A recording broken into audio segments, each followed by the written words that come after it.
Γεια σας! Ελάτε να σας γνωρίσω τις φίλες μου.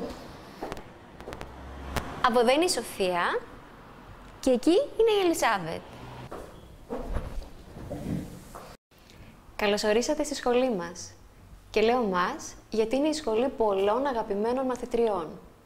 Έχουμε μεγαλώσει, έχουμε σπουδάσει, έχουμε αναδείξει πολλές μαθήτριες.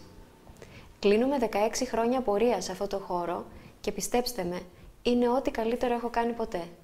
Με ρωτάτε τι είναι χορός? Ο χορός είναι τέχνη. Και η τέχνη είναι κάτι συναισθηματικό και όχι τεχνικό.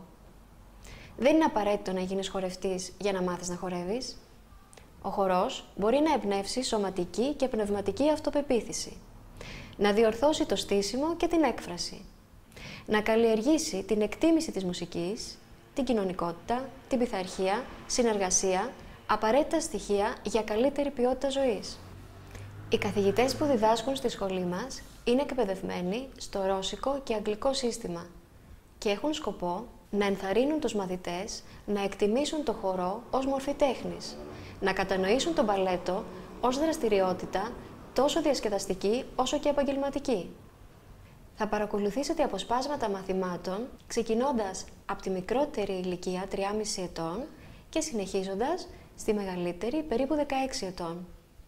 Θα σας κάνει εντύπωση η πρόοδος των παιδιών ανεβαίνοντας σε επίπεδο, όπως και η αναλλαγή των ασκήσεων ανεβαίνοντας σε τάξη.